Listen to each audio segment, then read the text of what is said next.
We're now live in the Lyme Disease UK Facebook group. So today's live question and answer, unfortunately, is running slightly late due to technical issues with Skype, so apologies for that to everyone. So for today's question and answer in the Lyme Disease UK Facebook group, I'd like to invite Judy Rocher and Rebecca Cotterall. They both work at the London Clinic of Nutrition, which is a multidisciplined, integrated and functional medicine clinic with a team of 15 people made up of naturopaths, homeopaths, herbalists, nutritionists and functional medicine doctors. The clinic offers a wide range of treatment modalities, and over 60% of the work the clinic carries out is treating Lyme disease, chronic fatigue and other unexplained illnesses. Judy is a registered nutritional therapist and is a former Director of Studies at the College of Naturopathic Medicine in Brighton. She still gives lectures on the immune system, infectious diseases and more, and is passionate about bringing hope to difficult cases.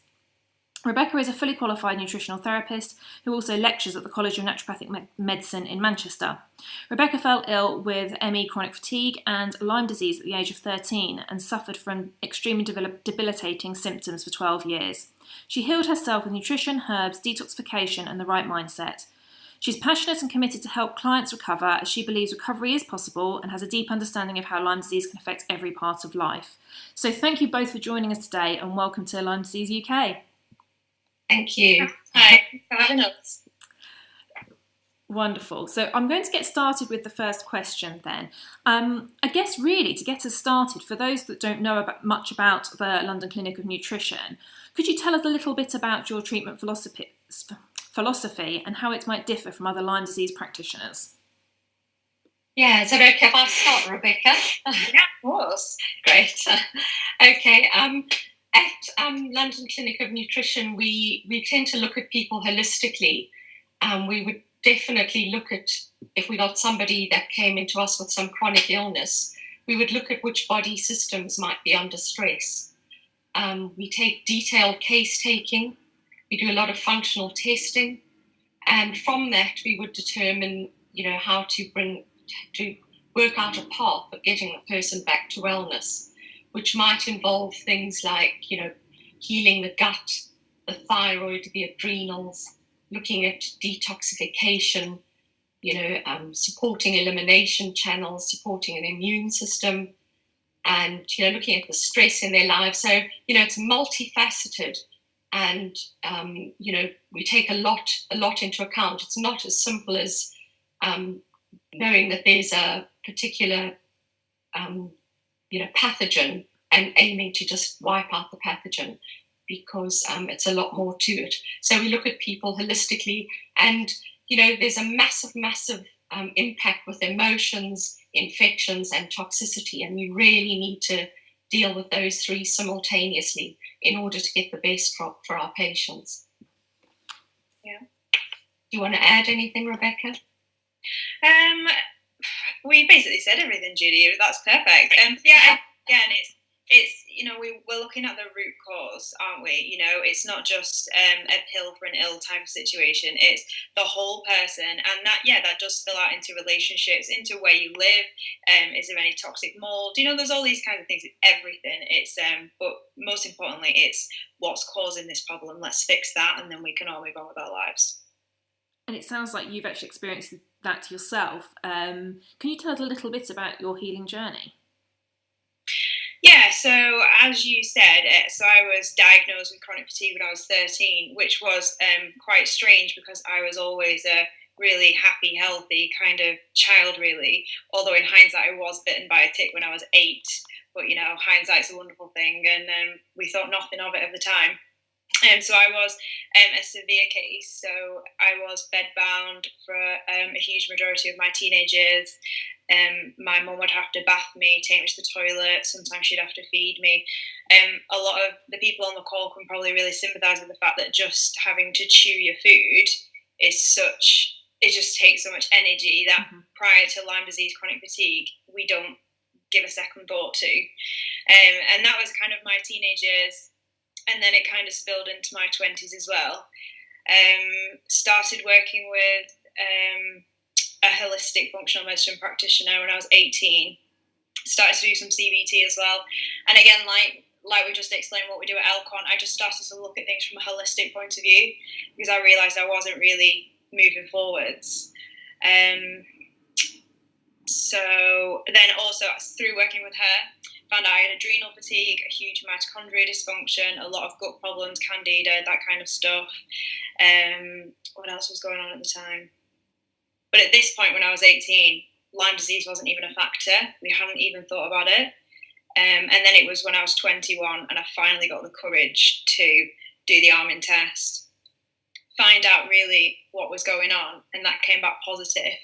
And again, I think people on this call can really understand you're ecstatic that it's positive, but there's also a level of, oh, I really didn't really want it to be positive. It's a very bittersweet time when you get that result. And that's really when things started to change.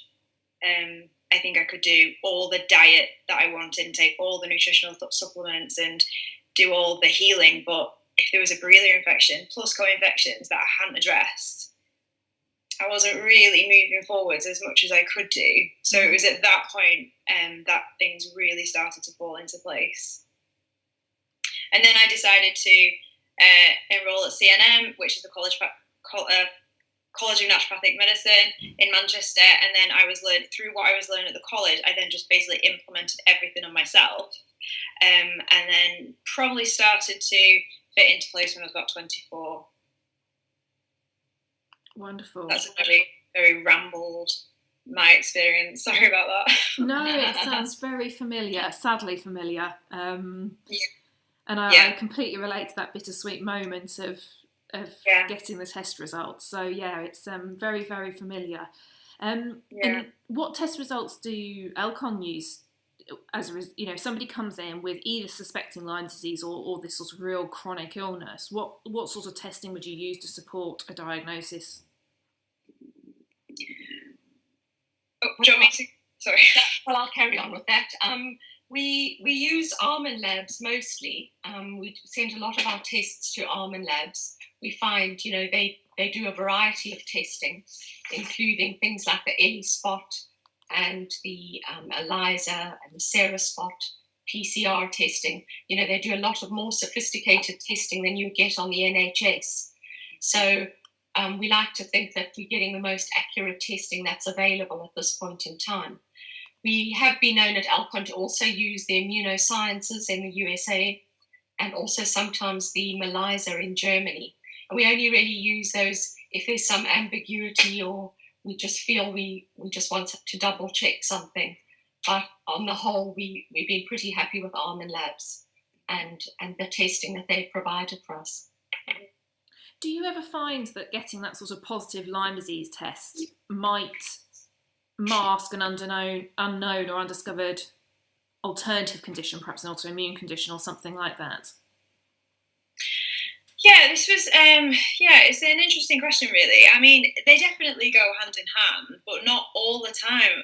That's not been my experience at all. I mean, we will see people with Lyme disease who are autoimmune, and then there's other people who you think you do actually come in with autoimmune, you suspect it's Lyme, but actually it's not. So, possibly sometimes, but it's not always the case. Again, with Lyme disease, there is no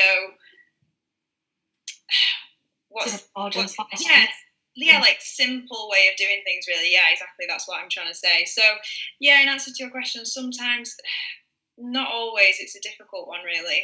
I guess it's one of those things that we all need to keep an open mind. Just because we've got that Lyme disease diagnosis doesn't mean that we might not have something that either isn't related at all or it might have caused that could be managed. And I know personally I've had quite a difficult experience with doctors at times. So I understand sort of the difficulty perhaps going to a GP and sharing concerns, but maybe we need to be careful not to miss things that might be unrelated. Yeah, and it's always good to rule out Lyme because, Lyme disease is known as the great imitator because it imitates so many of these diseases. So, for example, you can get myelin sheath degradation, which very much mimics multiple sclerosis, but in effect, it's actually Lyme disease.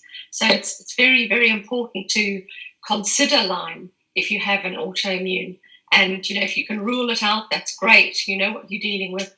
Otherwise, it might be part of the picture and, really help with getting well once you start on a proper Lyme protocol. Yeah, that happened just this week. Actually, I had an autoimmune client, and I thought, well, let's rule it out and let's see what's going on. And actually, it came back that she didn't have Lyme, so we can then move forwards. So yeah, sometimes not always the case though. Okay, so you would take a negative test result then to say that someone didn't have Lyme disease, because I mean I know that no test is entirely accurate. Yeah, I think obviously that throws a different spanner in the works. We might retest maybe further in the future, but I don't take and this is what a lot of people do, is just to have a positive or a negative test result doesn't really mean everything. They've also got to fit all the criteria of the symptoms that they're showing, and then if they react positively to the treatment that we're offering, then you can go ahead and think, okay, probably this is Lyme disease. But I wouldn't take a yes or a no test result as the definitive answer, if you know what I mean. That makes sense.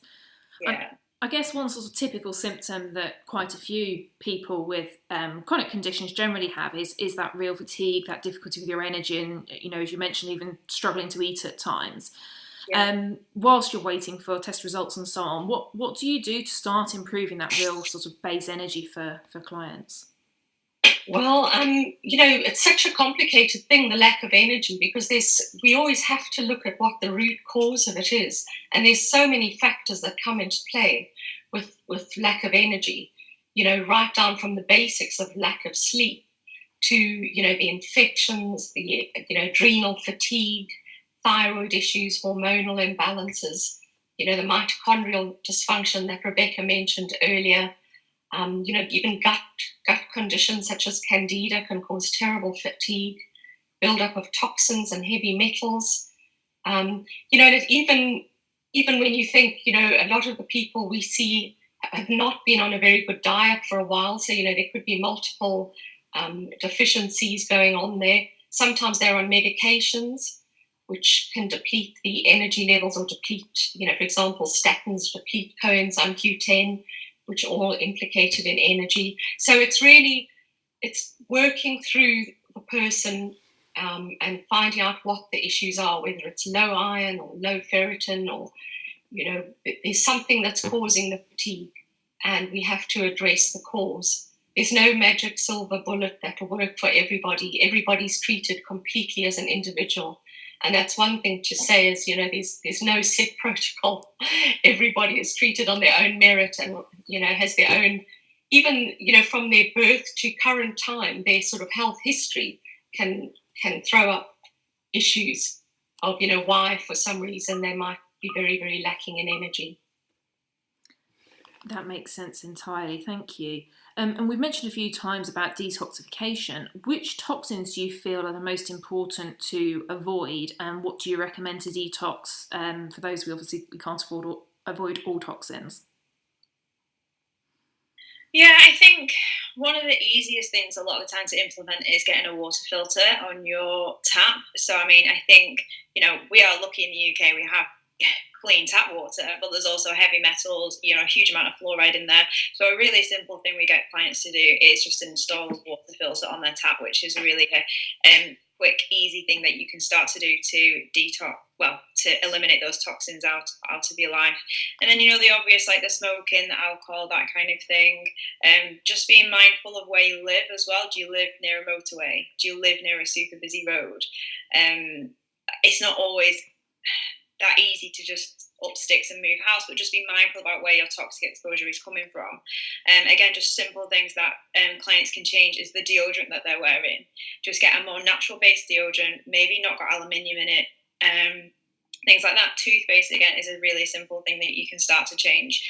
Like your skincare, your hair, your shampoo, your conditioner, the makeup that you're wearing. Just always trying to go for more natural ideas. A really good tip here for all the girls is coconut oil. I use coconut oil all the time. Take my makeup off. Sometimes I use it as a deodorant, as a hair mask, and it's completely natural.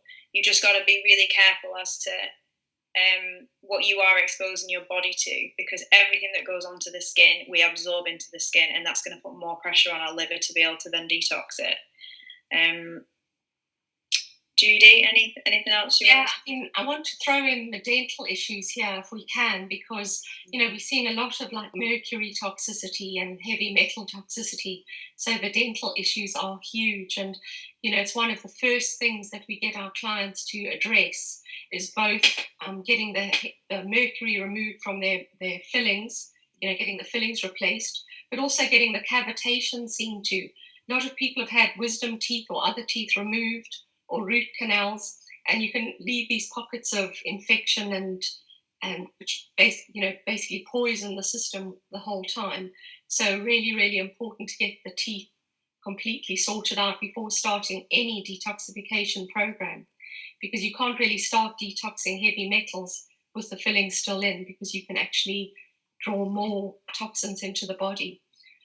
So we see a lot of heavy metal toxicity, cadmium, lead. I've had some clients with massively high lead levels. On the toxic level as well, I've mentioned the electromagnetic fields, because these are the fields that we get from our mobile phones and what have you.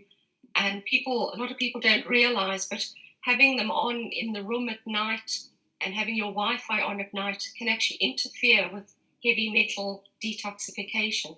So it's hugely important, and virtually all our clients get advised, to pay really good attention to the electromagnetic fields from Wi-Fi and phones and cordless phones and all the rest of it. But it's a massive, massive, topic. We could talk on detoxification and the toxic load forever. Yeah, I'm sure we could probably do a full hour on it. pH from the plastics to the, what your car, the plastics outgassing from a new car, to what's coming off your sofa, your mattress. We're getting toxins from everywhere, and it's really, really important that we are all aware of this and make sure that we look after ourselves. That makes sense. And then I guess the other element is around the immune system and what we can do to support that. What's the best supplements or lifestyle changes to support the immune system? Well, the immune system is such a complex area, and there's different things depending on what's going on. We've got this balance of the Th1 and the Th2. So basically, if you're Th1 dominant, you tend to get the autoimmune type issues. And if you have autoimmune issues, then you would look at, things that, would support things like the green tea and the pine bark and the resveratrol and curcumin, that type of thing. Sorry, I got that the wrong way around. The astragalus and the echinacea and the maitake mushrooms and that type of thing, if you've got that. So it's completely different depending on which area of the immune system needs balancing. So if you get more of the hay fever type reactions, it's almost like your immune system's overreacting, and that would need different support to whether you have more of the autoimmune type. So we do a careful history and really see what's going on.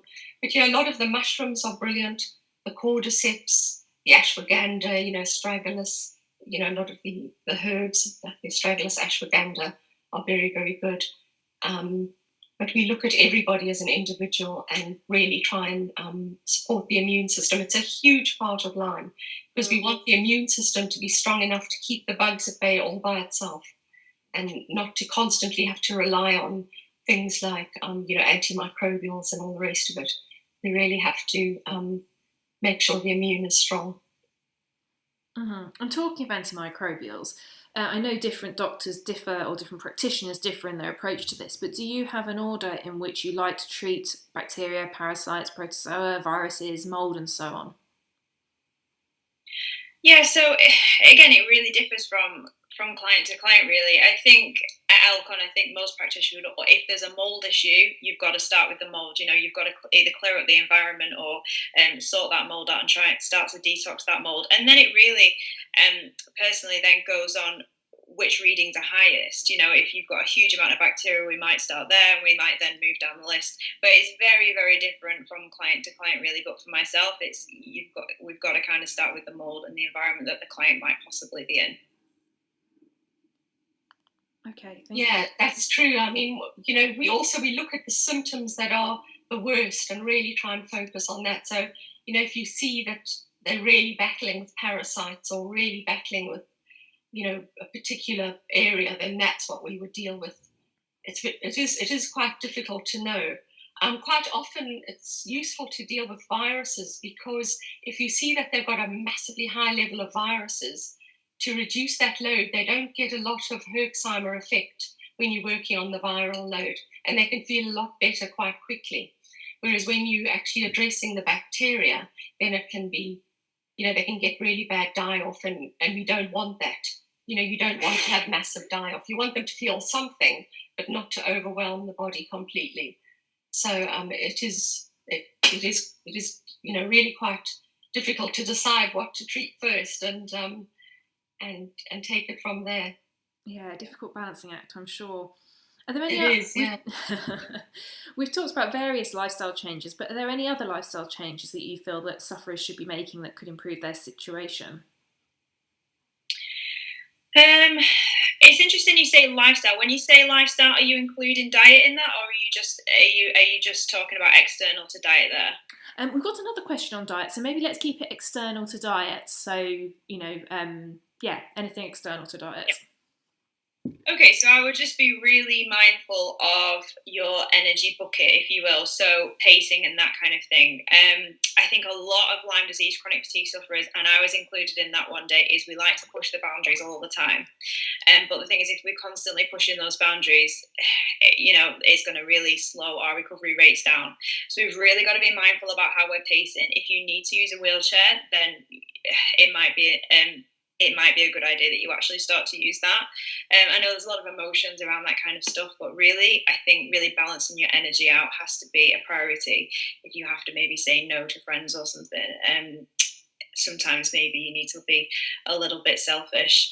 And, meditation, yoga, that kind of thing, just really doing everything you can to just try and calm the body burden down. And giving it that space to heal. If we're constantly push all the time, then we are lowering the time that the body can heal.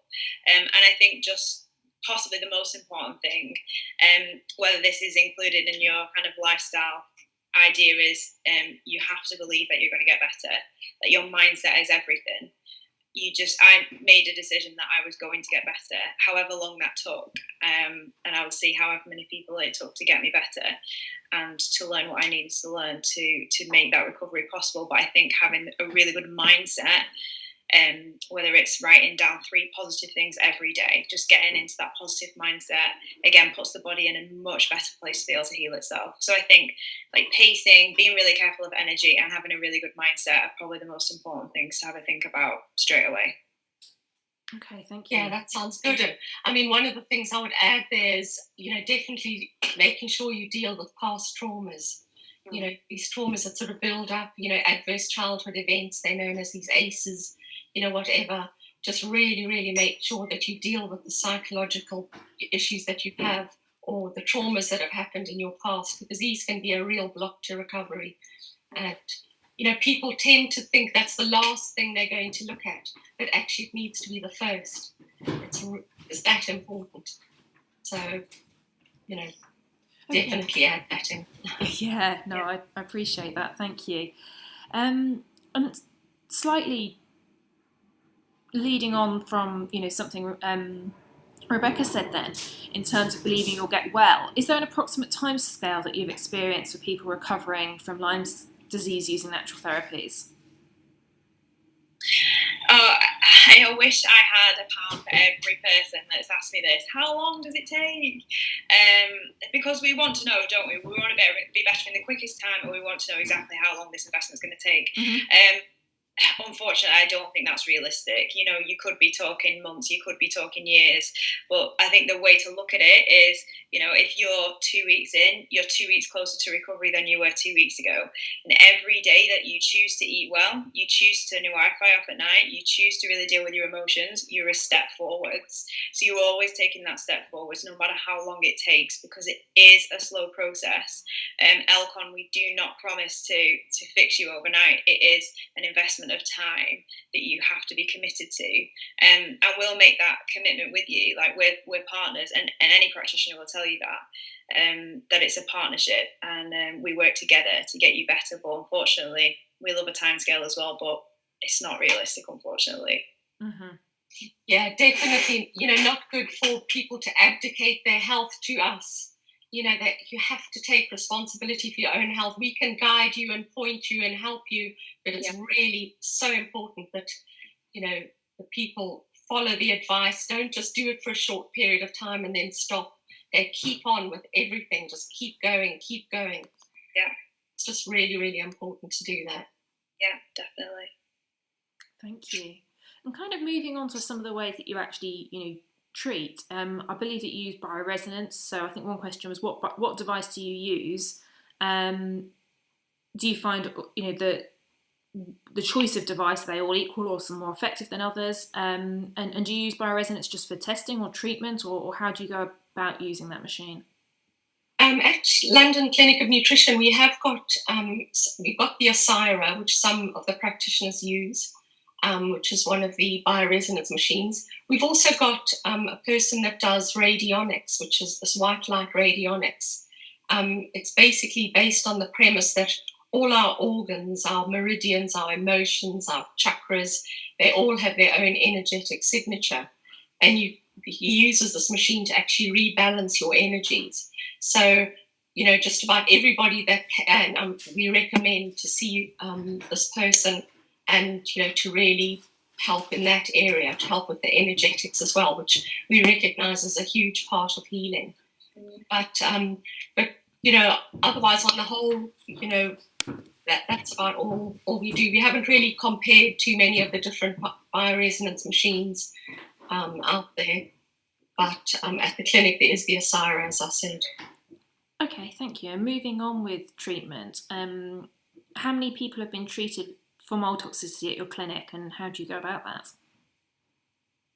Oh, we've had hundreds of people have been treated, and we follow the Ritchie Shoemaker protocol as far as possible. Mm-hmm. The first most important part is the complete mold removal of the person from the mold, and then working out whether there's the mark-ons, affecting the sinuses, and just generally working through a mold protocol, getting them on various things to help them recover, strengthening the immune system, the toxins, getting them on good binders.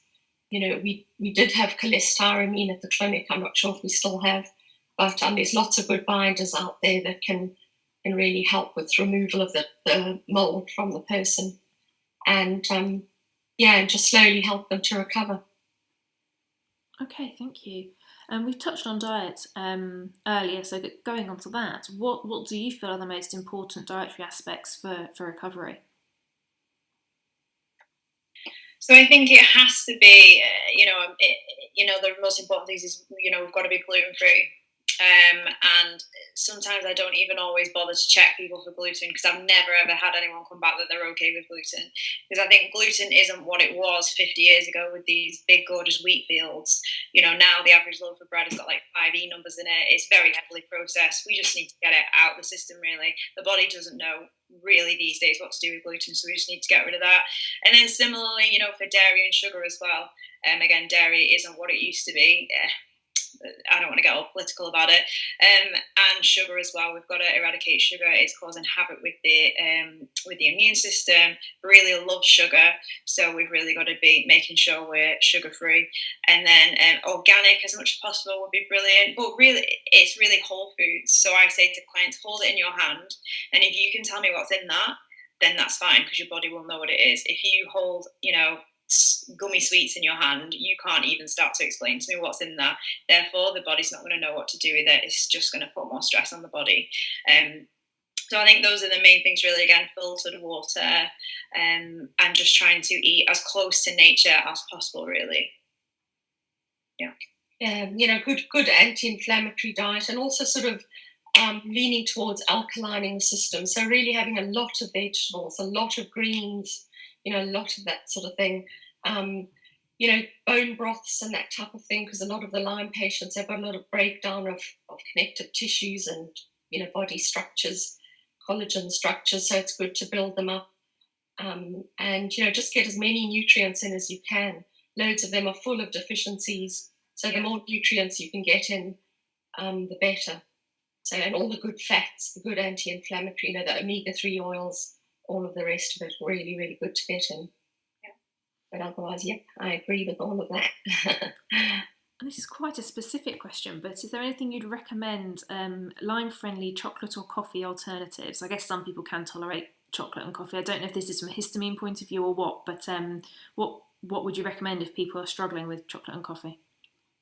Well, I suppose, there are some dandelion root coffees out there which are pretty good and natural and healthy. So possibly something like that. And for the chocolate, I mean, the pure cacao powder is great. It can be mixed with avocado and made into lovely sort of mousses and what have you. Or you can add the cacao nibs into smoothies, that type of thing. So you can still get it in. But, it's difficult because most of the chocolate out there is full of dairy. So I think just something to add to that as well is I would really encourage clients who are still very poorly to really be as compliant as possible. When you are recovered, I'm about 90% recovered. I do have the odd glass of Prosecco. I do have really gorgeous meals in restaurants, but that's because I am at that point where my body can now cope with that. Don't get me wrong, I'm not doing it all the time. I have a very clean diet, as I've just explained. But I think when you're trying to recover, trying to be as compliant as possible, and that's the way that you're going to really move forwards. Thank you. Yeah, so unfortunately, a little bit of gluten, you can't do it. It has to be 100%. Has to be. It really, really has to be. It's so inflammatory. It can cause all sorts of problems. Symptoms reappear just from one meal with gluten in. So it is that important. Yeah, I would never have gluten now. Even recovered, I would never have gluten. No, it's not worth it. Thank you. So one of the questions that we've had is that what would you say to the many NHS doctors that say private Lyme disease tests are inaccurate and that any functional medicine doctors or private doctors who use them are taking advantage of sick people? I've never heard that. I've never come across any doctors saying that functional medicine are taking advantage. So that's interesting that question's come up. A lot of the time, practitioners will actually work with doctors. I've done it myself with clients because the doctors are happy that you're getting them better and vice versa. I think we have to work alongside the medical practitioner, the medical doctors, because we can each bring something to the table. And I've never had an experience where this has happened, really, to be honest with you. So it's a difficult question to answer. Okay, thank you. I agree. I totally agree with Rebecca. A lot of my clients are under doctors, and the doctors have been amazing. They're working just as hard to try and bring the clients to wellness. So, but I don't think they do really recognise the almond labs or any of the other tests. Yeah. But they still recognise that the client is ill. So what can we do? We've just got to work with it and make the most of it, really. Okay, thank you.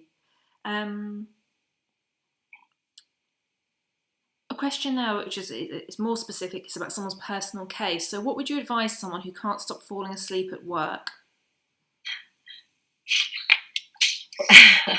Well, I suppose with this, you'd have to just slowly plug away and look at all the causes for the lack of energy, more or less what I sort of spoke about earlier, all the areas that could be causing that, right from blood sugar balance to not sleeping very well at night.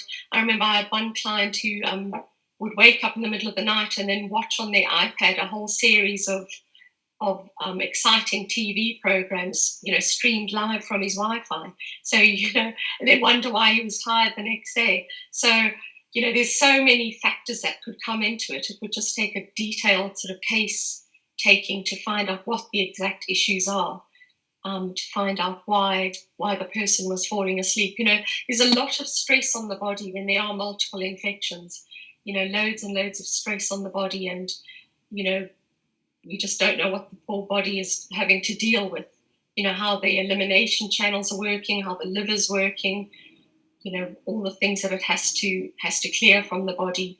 Whether there's a thyroid issue or an adrenal issue, all of those things would have to be looked at to find out why somebody's having that issue. quite often, if it is just falling asleep after a meal, it might be a blood sugar balance issue, something like that. Depends as well, how often and when throughout the day the person is falling asleep. Sounds like there's some good ideas for people to consider there, at least. That's great. Thank you. Yeah. Now, for the sake of everybody listening to this live in the Facebook group, if you do have any questions that you would like to ask, please do pop them in the comments below. We've still got a few of the pre-submitted ones to go, but if we do have time at the end, we'll get to them. So get your questions in if there is something you want to ask Judy or Rebecca. So carrying on, I guess I've got two questions here that kind of go hand in hand. One, do you think that naturopathic treatment for Lyme disease would be ever accepted by the NHS? And the sort of other one that goes... systems. And, it's never just Lyme. You always have all the other infections, the viruses, the fungus, the mold, the other bacteria, the mycoplasma, all the things that seem to take hold at the same time. So it is, as Rebecca said, massively complex. And because the symptoms are so variable, and there's always seems to be a degree of either depression or anxiety, obviously, because you're feeling terrible and you're feeling like there's no hope. So, it can give you a lot of anxiety. So a lot of it's put down to depression or, a bit of hypochondria, or because one day you've got aches over here, the next day there's aches over there, It does look weird, but it is just such a complex and changing condition. And also the Lyme bacteria are an extremely sophisticated bacteria. So I think that's what makes it so complicated, is that the antibiotics can kill the live spirochetes, but it just changes its form. So when it changes into a round body or hides behind a biofilm, the antibiotics can no longer reach them. So it's such a sophisticated bacteria that it is difficult. It is difficult to deal with. Thank you for your thoughts on that. We're getting some questions in from the group now. The first one is for Rebecca, and asking, how did you know when to go back to work with regards to your comments about pacing, and did you sort of start with a part-time work? Yeah, so obviously being diagnosed at 13, work wasn't an issue, it was more school that was an issue, so I did that incredible part-time. But then when it came to working, I started on 8 hours a week, and I would just do 4-hour shifts, so 4 hours, come home, and then 4 hours at the end of the week. And so I did it like that and slowly built up my hours. And then when I was graduated as a nutritional therapist, I was self-employed, so I could choose my hours, which was brilliant. But for me, my health had to come first. It was always the priority, and it always still is. Thank you. Another one here. Do you know what causes swelling in the neck? Is it inflammation caused by die-off? It's a tricky one, isn't it? It's if there's swelling and redness and pain, it's generally inflammation. But it's difficult to know what's going on there. You've got a lot of lymph glands and what have you around the neck. Might be a build-up of lymph. You don't sort of know without seeing the person or getting a history exactly what could be causing it. I get a lot of my client patients have neck problems. And, it can all come from, drainage and what have you.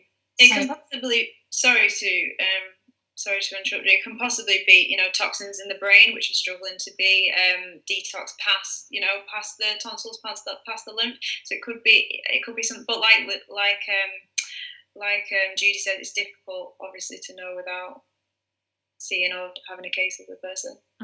Of course. What's your thoughts on genetic testing and methylation treatment? Yeah, I think most people with Lyme chronic fatigue have got methylating problems. I used to do a lot of testing, and sometimes now I just kind of take it as a given, to be honest. Most people are MTHFR, so you just kind of go in with some good quality folate, and it can be super helpful. And saves the cost of testing, I guess, as well. Yeah, exactly. We want to keep the prices down as much as possible, obviously, don't we? Yeah, and when we're talking about prices, actually, this is a good question that's come in. And what would you say to someone who's unable to afford private Lyme disease treatment? Is there something they can do at home to get started? Tricky one. It is a tricky one because, there are some protocols out there, like the Cowden protocol, that they can just go and buy and start that all on their own. But the trouble with that is that, we really, really don't recommend that people try and treat themselves on the whole, because it's so complicated. And you can spend all that money doing a treatment, for example, of Cowden's, and find out that you've got a condition like KPU, which is cryptopyroluria. And unless the KPU is addressed, nothing that you're doing is going to help. So you can end up wasting a massive amount of money. So although the private treatment sounds expensive, it can save you thousands in the long run. And, have somebody who can guide you through the complexities of Lyme is absolutely crucial. I really, really wouldn't advise people just try a bit of this, try a bit of that. They end up wasting their money in the long run. If you were to kind of take treatment out of the repertoire for now, and just if there's things that everyone can put in, I would be starting with diet, like we talked about. We talked about gluten-free, sugar-free, dairy-free, just eating whole foods. But not kind of going to the gluten-free aisle and just whoosh, like bringing it all in, like, eating real, chicken, really good quality fish, organic vegetables, making sure you're drinking enough water, and like Judy says, switching your Wi-Fi off at night. Now, I think these interventions will only take you so far, but they are things that, if you are low in money, you can start with. It's a starting point, but I think I'll really echo what Judy says. It's always an investment to work with somebody, in my experience as well, because you can kind of go to the health food shops and buy all these supplements, but actually they're not relevant to you as an individual. So, but just simple things like, I think the diet and looking at your how much you're exposed to Wi-Fi and phones and stuff like that would be a good starting point. Yeah, and look to see if you've got a mold issue as well. This is becoming far more prevalent now. Yes. And, if mold is an issue for you, it can be, the symptoms are so similar to Lyme. Yeah. So if you could really start, getting the mold eradicated from your property, and, that can help people feel a lot better. Mm. Thank you. And your dental work done as well, although, of course, that's an expensive business. And you talked earlier about childhood trauma and addressing past traumas. How do you recommend addressing past traumas? There's a number of things that, we've got members of people that Oliver's managed to find, the owner of the clinic, who's managed to find really reputable people that can specialize in that area. So people that specialize in like post-PTSD, post-traumatic stress disorder. We've got people who actually do like family constellation sessions where you can work through any of your past traumas, autogenics, which helps you deal with stress. There's various people that we can refer clients out to that can really help them with their past traumas, because it is such a key, massive area. There's even this DNRS, which is the dynamic neural retraining, which helps you build different pathways of the brain. There's various ways that we can help people. So, if we can't help you ourselves, we will make sure we put you in with the best that we can find that are the most qualified in that area to help with other issues that we know need addressing. Thank you. And a question actually not about chronic Lyme disease, but about a new case. So someone's got a new tick bite with an EM rash or been diagnosed with Lyme disease. Is there anything you recommend in addition to antibiotics to ensure their best chance of staying symptom-free? Do you want to take that, or shall I? Interesting. Oh, that's an interesting question, actually. I'm not sure if I would go straight in with like maybe a cemento or something. I'm not sure. Yeah, I think cemento would be good, and also Cistus incanus is very good. That type of thing. You could add those in definitely, and just stay on them for a good 3 months. Even if, because they generally advise staying on the doxycycline or whichever antibiotic you've been put on, staying on that until the rash disappears. So be that 2 weeks, 3 weeks, 4 weeks. But then after that, I would definitely probably take cemento and possibly Cistus incanus as well. Yeah, I think I'd also be, really mindful of stress levels over the forthcoming months. Again, your intake of food, be really careful. So thank you. That we were just touching there on the what to do for a new tick bite, and I guess in addition to avoiding stress, perhaps looking at diet as well, and keeping that as good as possible during the months after the initial infection. So then, I guess really, before we wrap up, are there any new developments happening at the London Clinic of Nutrition which you'd like to tell us about? Well, our team is really quite expanding. I think we're up to 15 members of staff now, so the team's really expanding. It might be that we're going to be moving into some new offices, our own offices at some point. We've got a new person who's come on it, doing the energy healing now. So that's a new development for us. We use the Byron White formulas, which I think we're the only ones in the UK to use them, which are very, very good for Lyme and used extensively in the US, where Lyme is very prevalent. What else are we doing, Rebecca? Anything else you can think of? I'm one of the new people. Yeah. Oh, yeah, that's very true. I'm not too sure, but it's such an exciting team to be part of. We were brainstorming at one of the team meetings, and to have so many talented people in one room, and I just, really to be part of moving this whole Lyme disease thing forward. I think the most exciting thing is the number of staff that are there, that all are working together to get that client better. That's the most exciting thing and also because Oliver is such a very open-minded person, so always looking for new ways, better ways, trying to improve things. We get a lot of our own herb formulations made up at the clinic. Some of them are based on, the Buddha herb sort of combinations. So, it's fast changing. If something new comes out, it all gets implemented quite quickly. It's really exciting and really, sort of cutting edge. So it's really a fantastic place. I was just speaking this morning with Oliver about, new testing to be brought in, and it's always new stuff that's coming out. So we've got to kind of keep up with what's happening. Yeah. Thank you. And then I guess the final question is, what would you say to someone that feels there's no way out? Should I take this one, Judy? Yeah. There is always hope. And I can be the living example of that, really. I was the bottom of the pile.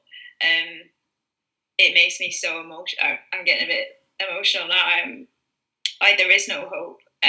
You're told you'll never work, you'll never have a life, you'll never be able to get married. And my parents had completely accepted the fact that they would be my carers forever. And I was at the point of suicide. I knew exactly how I was going to do it. I just wasn't well enough to do it. And it makes me so sad that I could have done that, and I'm getting married in 3 weeks, and I work for the likes of LCON, and I just can't believe that this is real, but this is real. And you can get better, and I will fly the flag, and I fly the flag for all my clients that you can get better, and I'm constantly reminding them of that. If you give your body the right environment, the right things that it needs, there is no reason why the body can't heal itself. So I will always fly the flag that you can absolutely recover, because I did it.